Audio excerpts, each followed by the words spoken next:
Okay, which scale is better?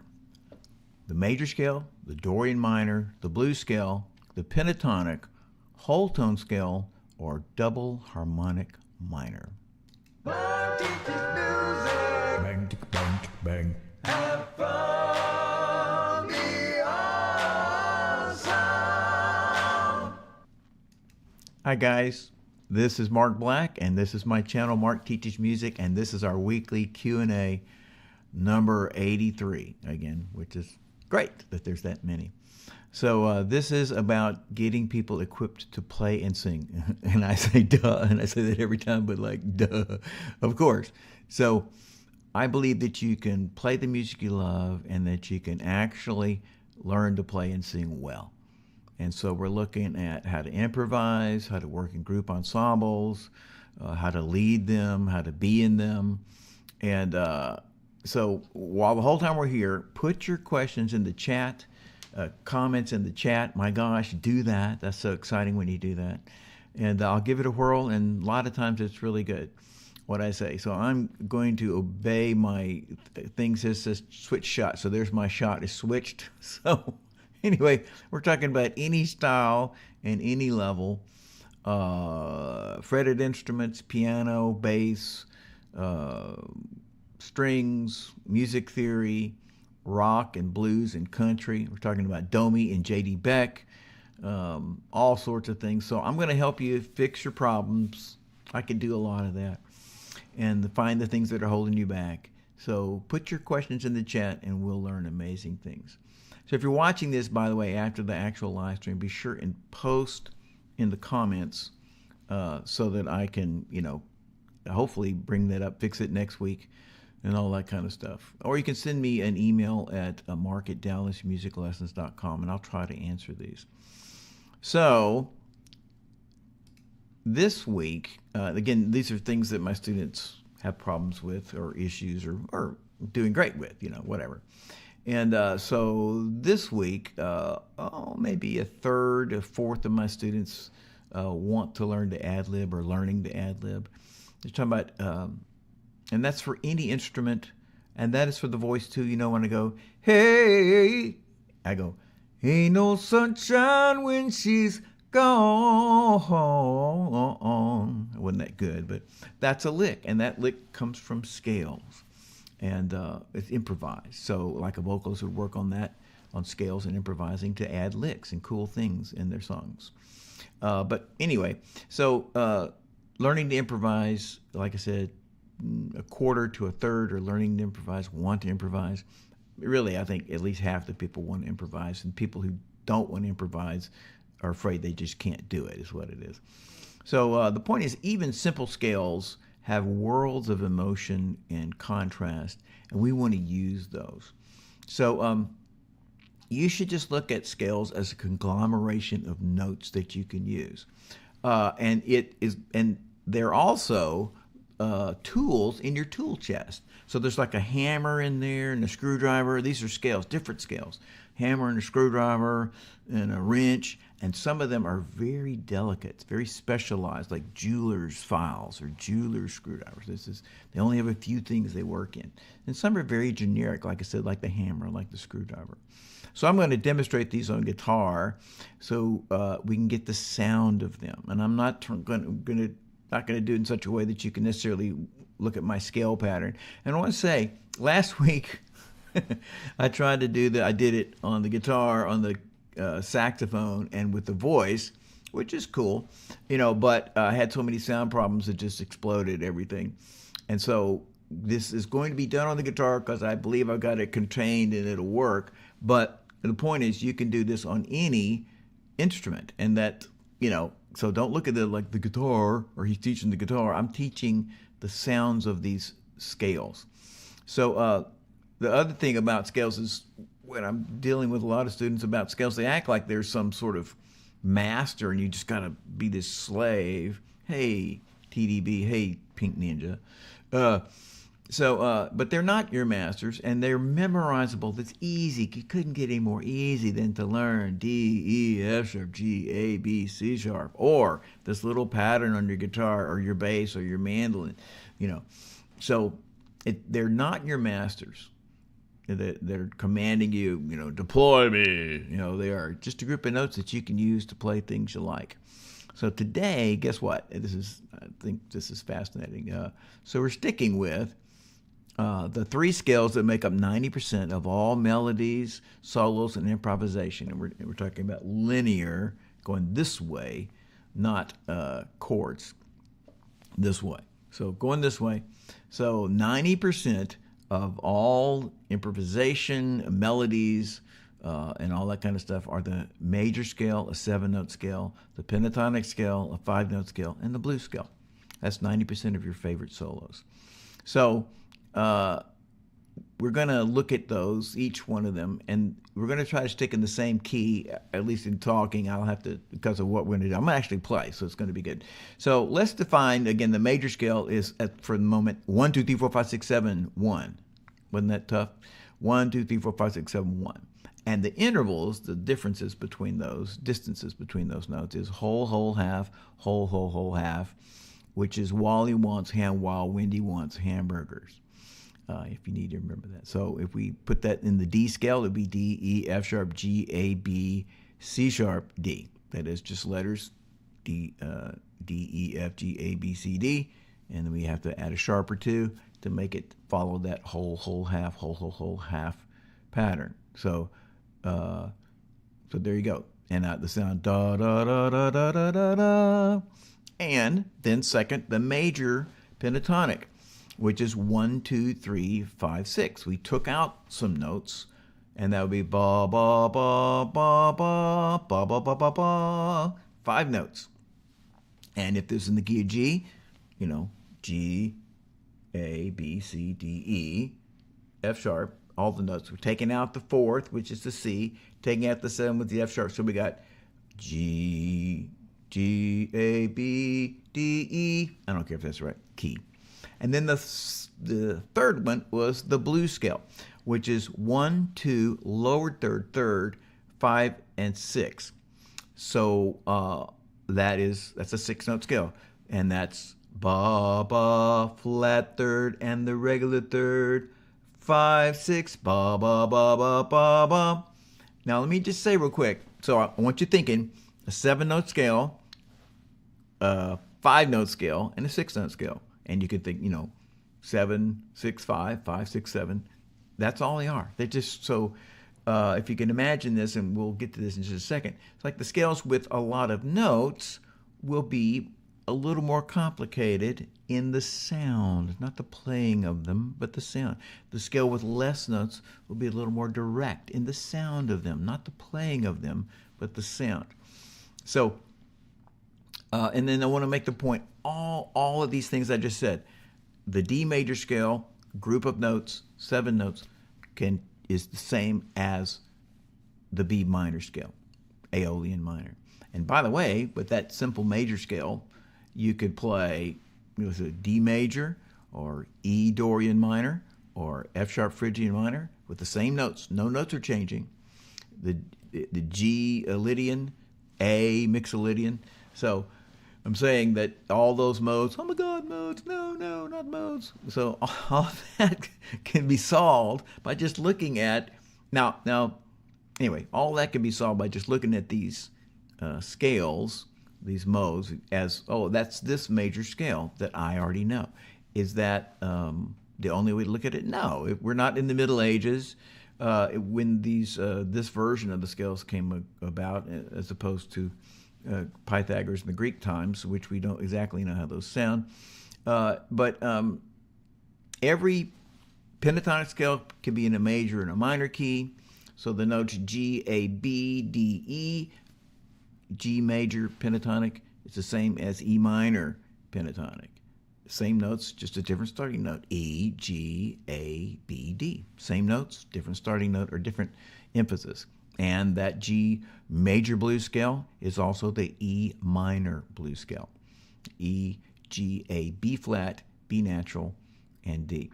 So we're looking at these. What I want you to do is notice the difference in emotions and feel. You could look at it different ways. So on the major 7-note scale, it's got a more intricate sound, a more intimate, and that's not the right word, intricate, perhaps sophisticated, just because there's more notes. And it's like a guy with a big vocabulary. You can say all these words, and it might be he might be all engaging with all these different things. He might just drone on. Oh my gosh, can't you just say it? So it's not a better sound. It's just a more intricate sound. And one of the reasons, is because it has the 4th and the 7th note of the scale in it. And I'm going to take this guitar over here. Have my ugly assistant help me, which is just me. And I don't care that you can't see the guitar, because this is not about how I'm playing this. It's about the sound. Here's a major scale. I know I got some fuzz on here. D major scale. D, E, F sharp, G, A, B, C sharp, D. Now notice, here's the 4th note. Hear that note? And it wants to go 4th note. It either wants to go up or wants to go or down. That's not very comfortable to sit on it. You want to go somewhere. Same thing with the 7th note. And you want that to go up or down.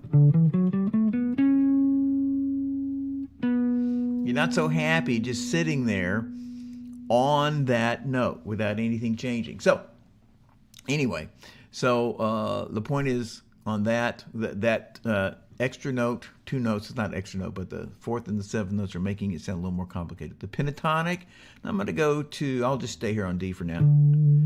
Pentatonic, so this scale, like we said, it could be in a major or minor key, but it's missing that 4th note. This note is gone, and this note, now we got 1, 2, 3, 5, 6. It's very direct. It's there's 1,000 people playing this scale right now at Guitar Center. Here they are, and they're going with it.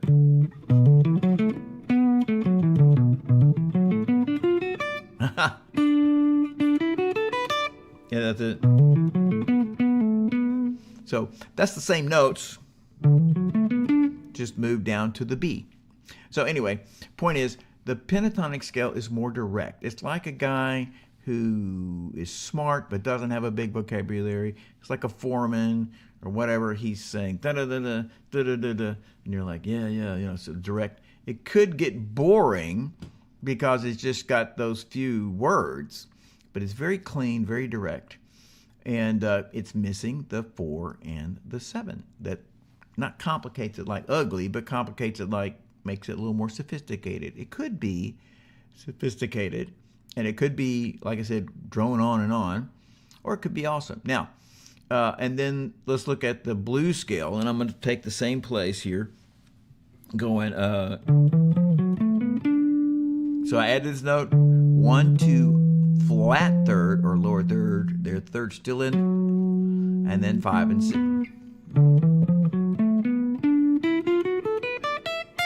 There's the blue note. So this blues scale, without the 4th, without the 7, doesn't have the sophistication, perhaps, but it does sound, and it has the directness of the 5, of the pentatonic 5-note scale, because it doesn't have the 4 and it doesn't have the 7, so it still sounds direct. This blue note.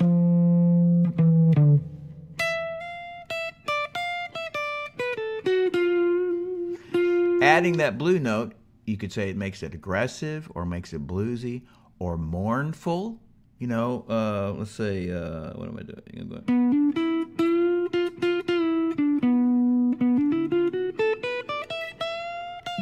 The blue note, you could say that makes it plaintive, or sad, or bluesy, or aggressive, and we can use that in a lot of different ways. So I'm going to ad-lib on the guitar, and that's like I said, tried it with the last week with the guitar and the other saxophone and the voice. Did 3 run-throughs of everything in the video, but it just blew up the sound. So today, I'm just going to stick with the guitar.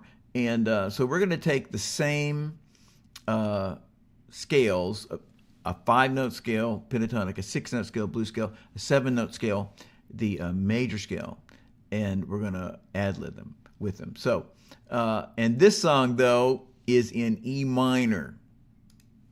And I'm happy about that. And just in a ornery way. So what I said to begin with, I said the G major scale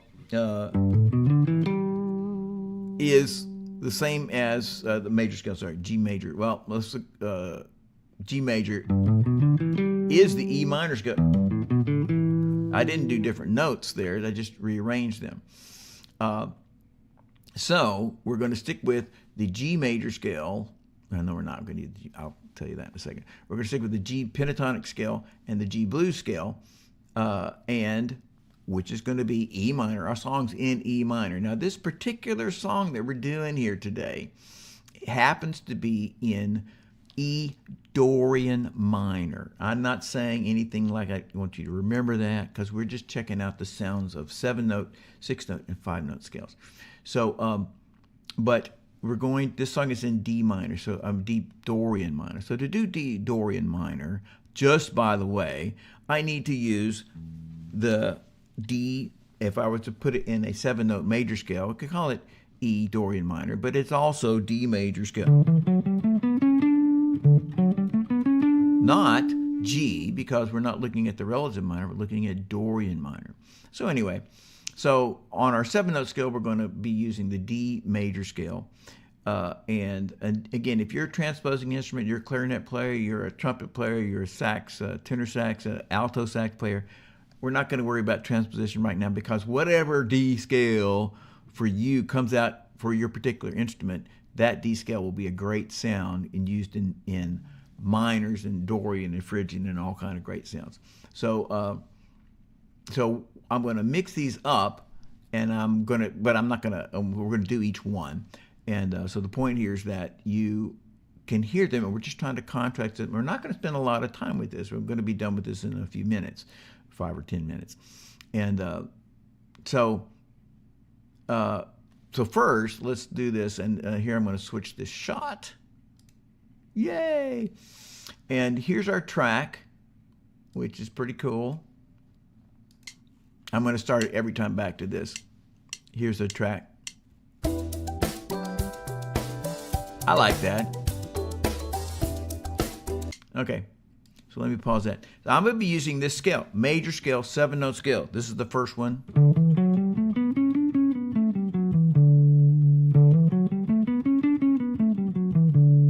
Now I want you to hear me. I'm fixing to do it. That scale, like in band. And I'm going to take it. Here I am.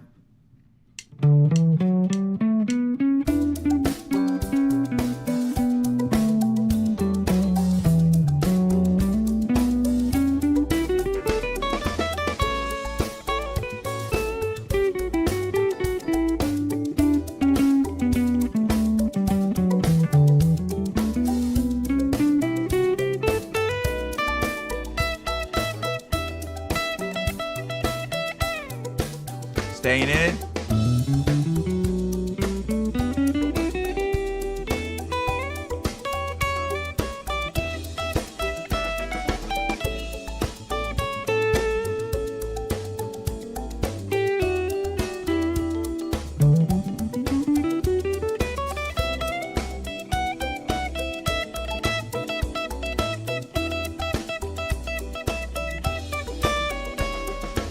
Okay, now what I want you to notice is that, to me, that sounded a little sophisticated, a little thoughtful, a little insightful, like, whoa, that's pretty cool.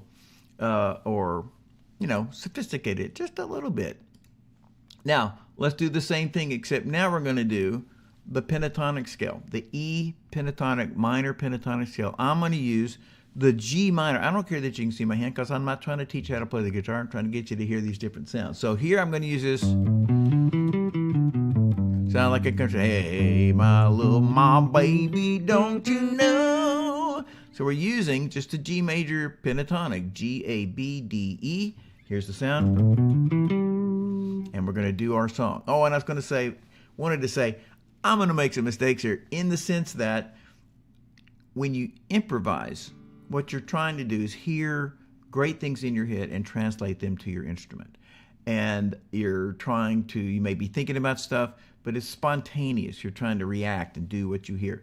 So I may hear something, it's going to happen. It happens every time, trying to do stuff like this, staying on a certain scale. And because when we actually ad-lib, we want to mix things up. They're all mixed up. But so anyway, I may, I want to play something else, but it's not in the scale that we're trying to use, and I may forget.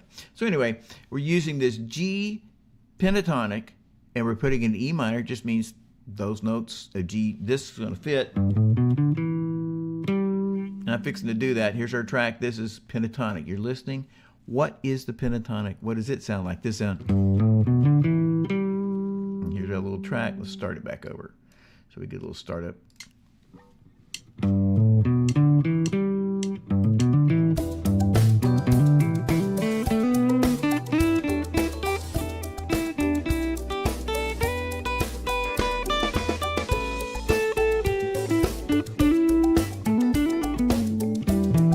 Almost got a blue note in there.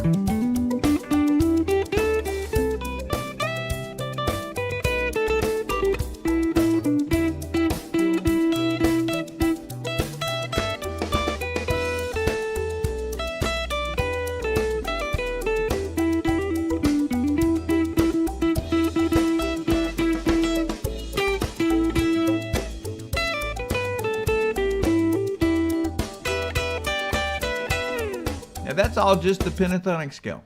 And point is that, to me, that is a more direct sound. It doesn't sound sophisticated. It sounds direct. It sounds not basic, boring, but basic like fundamental, earthy, powerful, like Anglo-Saxon, the language. Okay, in our English language. Okay, now let's get to that blues scale. So this was the pentatonic. With the blue note, listen how straight that sounds. Yeah, baby, I love you so.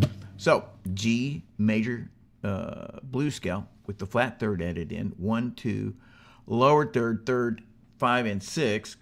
And now we're going to use that. And I said this sounds a little more aggressive because it is missing the fourth and the 7, means it's more direct. But then it's got that blue note,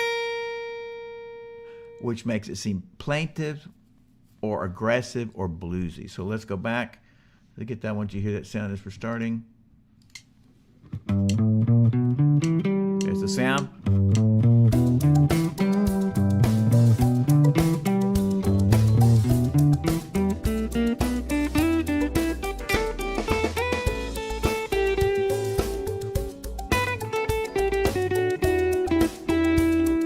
Blue note. Need my blue note?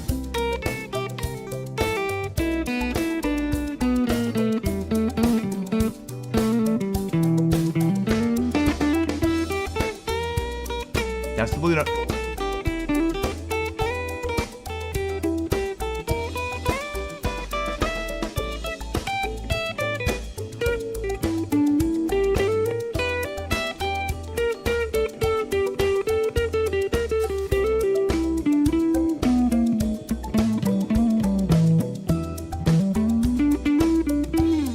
Okay, now that was the blues scale. To me, it sounds, like I said, plaintive and moaning or bluesy. All good words. Now let's mix them up. And so this is, I'm not trying to be hidden. We're just going to mix up the major. I'll try to say what we're doing. So, but we'll start with the 7-note scale. And here it is.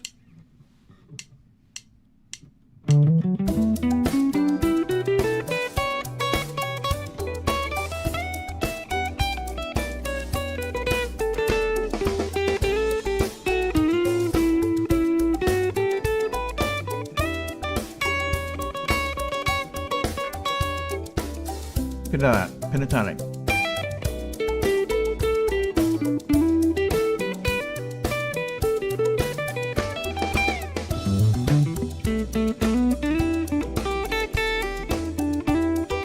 Blue note.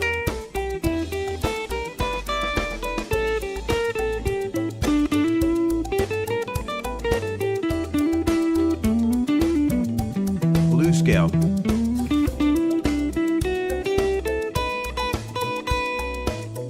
Dorian. Major.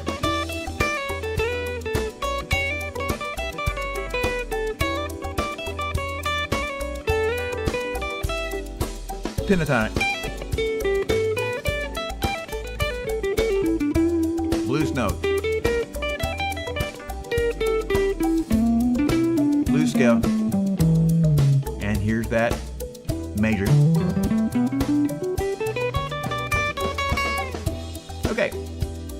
Now that was my point there. Go through the three most fundamental or the easiest scales to make great cool sounds with them, and to notice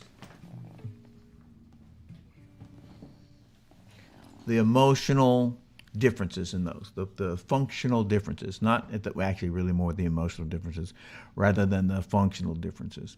So here's my question that I want you can answer here in the chat. And that is, can you hear the differences? Can you tell that I'm changing scales? I know when I say you can, but can you tell there's different emotions in there? And if you got an opinion on that, throw that in here in the chat. I'd really like to know the answer to that, if you can hear that. So now's the time I'm going to get to say, hey, you should like and share. You should like this channel. You should share this video. And you should subscribe. And those are those little buttons. And, you can take online or in-studio lessons with me at Mark at Dallas Music Lessons, or you can go to www.dallasmusiclessons.com and get more information about taking lessons. So 2 weeks ago, when we had, 1 week ago we had an explosion, but 2 weeks ago we had a normal live stream, and we talked about how the large majority of great musicians just use letters. Now, by that, I mean the entire world of music. And so I'm saying when Billy Strings most likely doesn't read music and plays amazingly, and Pavarotti didn't read music, just by the way, and Billy Joel doesn't read music, and so the large majority of great musicians that you love just use letters. So I don't want to go into that again. That's 2 weeks back, and so we talked about there's certain instruments that have to use, or they'd be so much happier if they do read from notes. And there's other instruments that it is not as important. And we talked about how lots of classical musicians, and I have a degree in oboe. I'm not trying to brag on that. I'm just saying I'm a classical musician. So a bunch of them don't really understand music theory at all. They just know how to play their part in front of them. They don't actually understand how that fits in the song. I'm encouraging you non-classical players to say, hey, you're not a dummy because you're not reading from notes. And so that music, your brain is deaf and your ear is ignorant. It doesn't know what it's doing. The brain can't hear. So music theory teaches your brain what your ear heard the whole time. And we talked about developing your own unique performance persona, the way that you're acting when you're on stage. And we talked about 3 easy steps to find your stage style. And then everybody needs to be performing every day. That just means do your song like a song. Hey, let's see there. I'm going to say your name. I'm not going to say your name, so don't say it wrong. But absolutely. There we go. Harmonic minor, Lydian, or Phrygian scales. Yes, and those are more complicated. And then, just by the way, the Lydian and Phrygian totally, I already said it a minute ago, but can totally be viewed as, hey, this is just a kind of major scale. So, for example, the G major scale played over a C chord is Lydian, So that's not how they exist. So C Lydian exists as C Lydian, but it just happens that these notes work. So that's a great thing. We're like excited. Hey, look, I can just do these notes. So that's exactly right. Emotions in music. Styles, feel, these kind of things. So let's see. Now, the second thing is, or the second topic today is, so working with my students, getting past the slump. So everybody has tedious days and even, like weak But if you go a week or more and you're discouraged, or just kind of like, oh, this is so, why do I just keep doing the same things again and again and again? If it's a week or more, you need to do something to wake up from that. And again, everybody gets discouraged. You would be amazed at the number of great musicians, and they're on video. I mean, you can go listen to them saying, I hated my playing. I remember listening to Larry Carlton talking about listening to his solos with the Commodores, and being like, he didn't like what he listening to it, 5 years later, and did not like what he did. So everybody has times where you're not too excited about what you're doing. But if it goes on for a long time, very long, you need to do something about it. So this week, 2 different students in lessons, back-to-back lessons, 1, 2, like that, were feeling disinterested or blasé, or just like, what's the point? And amazingly, they both told me about it on their own. They came to me and told me and asked me if I could help. And I'm so glad they did. And just, by the way, one was an adult and one was a kid. So we kind of got the panorama of choices here. So in me talking about this, I want to say I can think of more.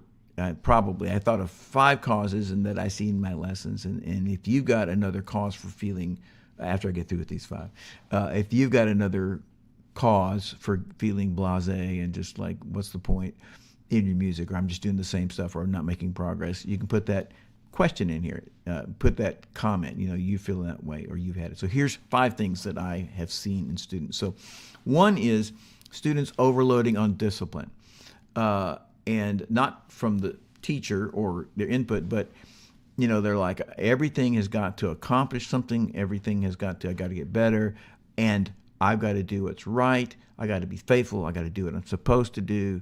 Nose to the grindstone. I'm going to do everything right. But forgetting the fun or the joy or the excitement of music. Now, that's one kind of person, or one thing that produces that, what am I doing? And the second thing is doing the same stuff over and over. You're doing the same song, working on the same song for 4 months. You're doing the same kinds of songs. They're all the same. So it's kind of like you look back and you say, well, I did this, but really nothing much happened. So the third thing is you're doing different stuff, but you don't see any progress. You are doing different things. They're all over the place, but you don't see that you're really making any progress. So you're kind of like, what's the point? I'm doing stuff, but nothing's really happening. So the fourth thing, now I'm talking about how people feel, is that you're doing, the fourth thing is you're feeling other things are calling to you, and my point is, maybe there are things that you should be doing, instead of music. Or maybe that's the other things are just easier, or require a lot less work than music does. And the fifth thing is you're doing what you're told to do, what you have to do, but do you actually want to do that? And that would typically be kids, and I'm talking about anybody from 8 to 18. You have to do this, and but is that really what you want to do? So those are 5 things that people's symptoms, and the causes at the same time, So I have the main solution. This is in lessons when I would give people. This is the main solution. It doesn't solve all of these, and I'll talk about the 2 exceptions. So out of the 5, the solution to 3 of them is stop right now. I'm telling you to do this. Stop right now and get more songs or pieces, if you're a classical musician or whatever, that you love. More songs that you love, that you're excited about, that you're inspired by. So for the people who are like, I'm just being faithful to do my duty, or you're stuck at doing the same thing over and over again, you're doing what you're supposed to do, what I have to do. So the answer to that is find the songs and the music that inspires you, and it's exciting and beautiful to you, and powerful. These things. Quit trying to get better for a little while, and just focus on, this is why I started learning music. This is what I wanted to do. This is where I wanted to be. This thing out here that I'm not at right now, I'm talking about not your skill, not your ability, but I wanted to sing these worship songs to the Lord. I wanted to play this amazing, exciting solo by Ted Nugent or whatever. Why you started music, why it's got you, and do those things. Do those things that are exciting and wonderful and precious to you. Go to what you find precious. Now, lots of songs that you love for motivation, inspiration, and goal setting. Now, the person who has a lot of different things, they're doing, I said there's a kind of person who's doing a lot of different things, but they're not seeing progress. So that person, this is a separate category, that person may say they need to focus on one thing instead of a bunch of things. And they may need to do those simpler things, like I wanted to do this, I'm working on this, I can't, it won't happen, that's not happening, this is not happening, all these things. None of them are happening. So do less things, and you may also need to simplify those things so that you can succeed at what you're doing. And that success in more fundamental or simpler things that they can do will re-inspire you. Like, oh, look, I could do that. It wasn't eruption, but it was pretty cool, And the person who has other things calling to them. Now, I hate to say this, that this is true, but music is not the most important thing in the world. You don't have to become a musician. You don't have to get great. You don't have to do those things. It's not a sin. It's not evil to stop music. And music does cost something to learn. It's not like reading a book. It's not like watching a cat video. It does take time, and it does take some kind of time and some kind of work. And the musician finds it worth it. He's not better than the brain surgeon or the lawyer or the housewife. He's not better. He just has found it worth it to spend that time. So I don't want you to stop, but I do want to acknowledge that you can find something. You may find that not that much time, but the time that it takes to be a musician, you're like, well, there's other things calling me, and I'm not interested enough, which again is okay as a sentence, that I want to spend that time in there. So I'm telling everybody now to forget your duty and progress for a while, and rekindle the spark that is in you, that passion. So here I want to know, give me a question or a response. Have you ever had a slump or a lack of interest where you're just kind of blasé, and including I'm in a slump, blasé right now, I don't know what to do, or I'm can't move forward. So tell me that. And then if you got out of it, we're in the slump and you got out of it, how did you get out of it? So I gave some ideas. Let me know what your ideas are and put that in the chat. So let's see. Oh, I'm going to keep that just like that. So I'm Mark Black. This is Mark Teaches Music. This is the Q&A to Play and Sing, number 83. And so today we talked about how every scale has got little subtle, every scale. There's about 25 different kinds of scales. And Jay put in here, for example, harmonic minor, Lydian, Phrygian, as they have differences. And we talk about how the most basic scales, major, pentatonic, and blues scales, bring different emotions, and they're tools. And you're like, in this song, I want to be this way. Or this place, these two measures, I want to be this emotion. And then I asked the questions on that. Which scale is better? Here's my question. Is it major, Dorian, pentatonic, blues, whole tone, or I said double harmonic minor? And let's take Jay here. Harmonic minor, not double, but just harmonic minor, Phrygian, and Lydian. Which is better? They're all perfect when you get them in the right place. So different scales, different tools, different emotions, different philosophies, and we put them in the right place and they fit. And some of them will fit. They're like I said, they're like hammers. They fit in everything. And other ones are like, well, there's only this really narrow thing. And that's cool. And then I asked the question, can you hear the changes? Can you hear the differences in the scales as I played them? And so you comment that. Oh, here, let's see. How do you get almost knowing to be able to really play a song really all the way through? Well, this is a Q&A, so I'm fixing to A your Q. So, okay, so the wall of almost knowing to be able to really play a song all the way through. Okay, now, this is unfortunately correct, and it's a bit tedious. And so take your song. Here's all the measures. I'm trying to get measure hands here. Here's 80 measures of a song.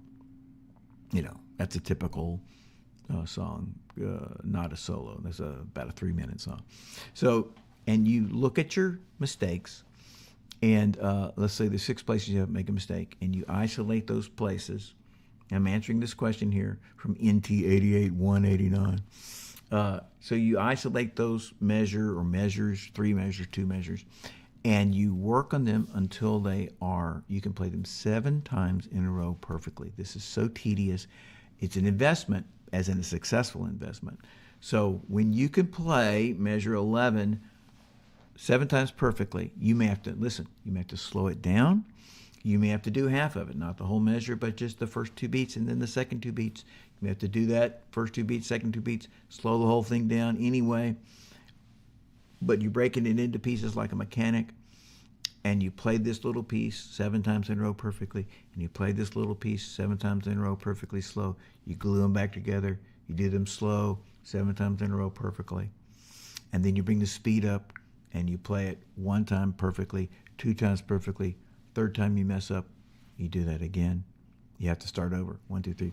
So what we're doing is, if you just play something correctly 1 time, then like you play with somebody correctly 1 time. I didn't say that. I'm seeing Jay's next comment here. So you play it 1 time. That means that you got a 5% chance of getting it right if something you have problems with. We're trying to up the percentage. What's the percentage you'll play it right? And then, by the way, so I'm saying break it into pieces, find your problems, break them into pieces, slow them down or cut them into parts, play it each little piece 7 times in a row perfectly. You'll notice there might be little nodes right here. I'm having a problem and I can't get past it. Pull that out, work on it by itself. Here's the problem. Here's a beat in front of it. I've got to be careful with my fingers here. Here's the problem. Here's the beat measure in front of it. Here's the measure after it. That looks really stupid. But going through that measure, say you have a problem in measure 2. So measure 1, measure 2, measure 3, and you slow that down and make that perfect. It's an investment that you will pay off for you. And then when you're practicing, again, 2 sections, and every time you work with your instrument or voice, you have, I'm going to call it practice, where you're working on this scale or this lick or your theory or ear training, whatever, and you repeat things and you get, fix this, what I just said about the 7 times. But then every day you take your song and you say, okay, I'm playing straight through and I'm not stopping. Nothing can make me stop. You get used to that. You do that every day, and then it becomes a habit and you have something to do. I know what to do when I make a mistake. You know what I do? I keep on going. And that's the performance part of every day's practice. Okay, now Jay says, playing with others and with the band helps break me out of my comfort zone. Exactly right. It's hard to get any better than playing with others because they just pull you. You're like, oh, I didn't get that. And they just keep on going. And you're like, oh, come back. But they're not waiting on you. They didn't know you made a mistake. And so it pulls you out and makes you do better things. Exactly. So that's a great remedy. Absolutely. And just by the way, if you're playing and practicing and working on your music all by yourself, if you can get in some kind of a group, even if it's a couple of friends, it doesn't have to be anything amazing. It is such a great solution. And I want to comment that I've had up to 9, besides myself, 9, up to 8 teachers working for me and teaching students for me. And I looked around, and I was like, one day in a staff meeting, looking at everybody, I'm like, what's the difference between these guys and their students? And the main thing is that they're out playing. Now, you don't have to be out playing, but playing with somebody else, just like Jay's saying, solves so many problems. So the other thing we talked about is when you get discouraged, and that's what NT88 is saying, or actually just getting stuck on something. So we talked about that. But about you're getting tired, or you're getting like, why am I doing this? What's the point? And talked about how to deal with that, and 3 solutions for that. depending on what your problem was. And then I asked this question I'm asking right now. Did any of you guys ever have a slump or a disinterest, or just like, I'm so tired of doing this? Or I'm saying it wrong. I'm stuck, you know. So any of you guys have that? So any songs that are well-rounded, tell me what style you like and how you're playing. So like I'm just saying that in the question, what songs you be doing? You could be doing like, you know, like I said, Eruption a minute ago. It's like, okay, that, or it could be like strumming to a song by the Eagles. So if you can answer me that, I can answer that just a little better. And I'm looking for that style, NT88. You know, like what are you doing, so I can make a recommendation. So anyway, did you ever have a slump or get tired? Yeah, exactly. What instrument specifically? Is that a question for me? I don't think so. I think it's for NT88. Yeah.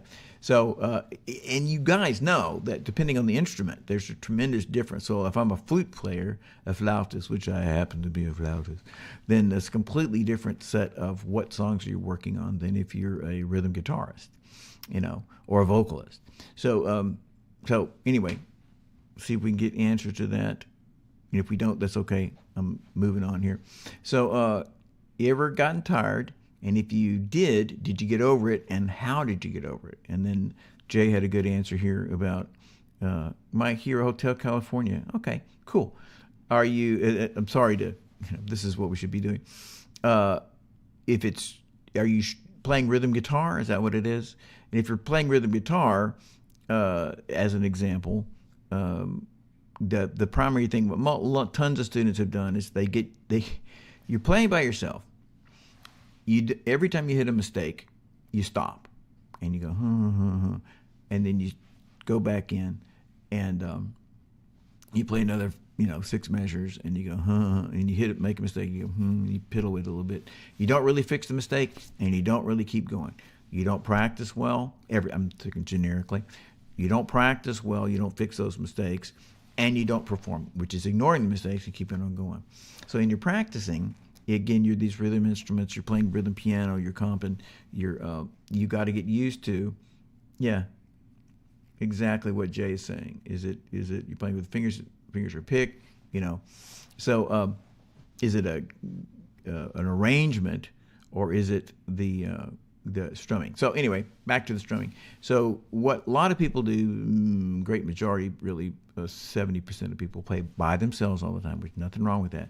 But they get used to stomping, not really fixing the problem, and not really performing. So again, you work on stuff, you spend 2/3 of your time preparing for the future, learning theory, ear training, playing exercises, playing scales, learning your chords, depending on what kind of music you're doing. And you spend 1/3 of your time performing. No, you were not born without rhythm, with the pick. So are you strumming? NT, answer that for me. Are you strumming? Strumming Hotel California. You were not born without rhythm, but tons of people are born without comfortable rhythm or automatic rhythm. So anyway, so remember with the pick. Okay, I want to know if you're strumming though. NT88, are you strumming? Strumming? You're strumming and singing, or just strumming? Okay. So I'm out of time. So here we go. With the pick, yes, you're strumming. Okay, cool. Well, probably what it is, most likely what it is that it's a coordination issue. And so this chord goes for 2 beats. Obviously, this is a generic answer based on what I'm trying. I think NT88 is having trouble with. You're going from, however many measures, 2 measures for the G chord, and then 2 measures for the C chord. And what people do, they go jinging, yes, strumming, good. They're going G chord, jinging, jinging, 3 and 4, and jinging, 2 and 3 and 4, and then they stop and go C, jinging. What they forget is, you just injected 2 beats into that song. So you can slow that down, jingle, literally this slow, crazy slow, 4, none, and 2 and 3 and 4, and C. You can slow it down slow enough that you can finally switch. But another thing you can do is you can go, you can change, you can elect to, and you should practice switching on the fourth beat before the new chord. I'm strumming my chord, 2 and 3 and 4 and 1 and 2 and 3. Keep strumming, and there's C. Let me show you. I just happen to have a guitar here. And I'm going to have to leave this sound on because it's way over there. So check this out. This is what people do. 2, 3, 4, and then they go like, and there's that big gap. So here's what I'm saying to do.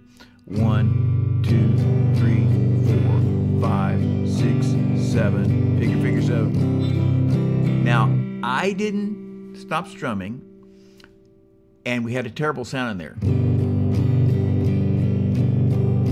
6, 3, swirl, 1. I had this sound where I am strumming, but I'm not playing a chord. But what I'm teaching myself is coordination.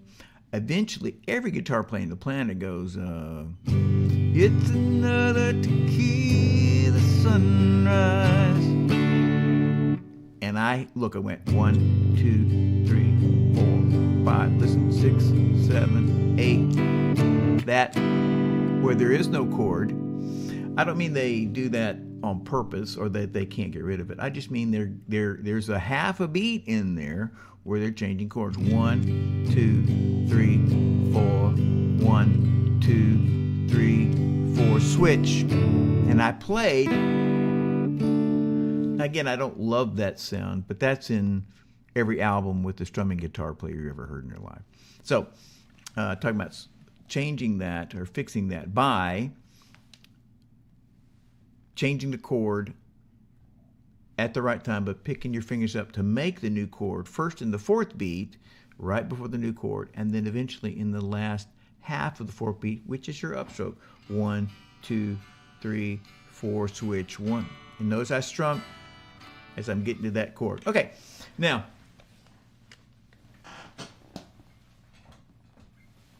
I'm over here. NT88, let me know. Got any other questions there? And then let's see here. So let's see what I need to do. I have these special things that I have to do because I'm so cool. Let's see. That's not right. There we go. All right. So I want you to remember to put those questions in there, and you can put them on at later times. Totally fine. And just by the way, NT88, you can learn to do not like 20 years. I'm saying it's just a matter of coordination, and you can develop your coordination. So let's see here. Yeah, I agree with that, Jay. Those are good songs. And then for NT88, though, the songs that you like, the styles that you like, there's songs that you love and that are not hard to do. Okay, so I want you to have a great week. And so it's Mark Black. This is number 83. To play and sing, number 83. Mark teaches music. I want you to have a great week, and I want you to remember to have fun, and I want you to be awesome. Have fun. Be awesome. I said like, subscribe. You know you should. Oh yeah. Have fun. Be awesome. Like, subscribe. Have fun. Be awesome. You know you should. Have fun.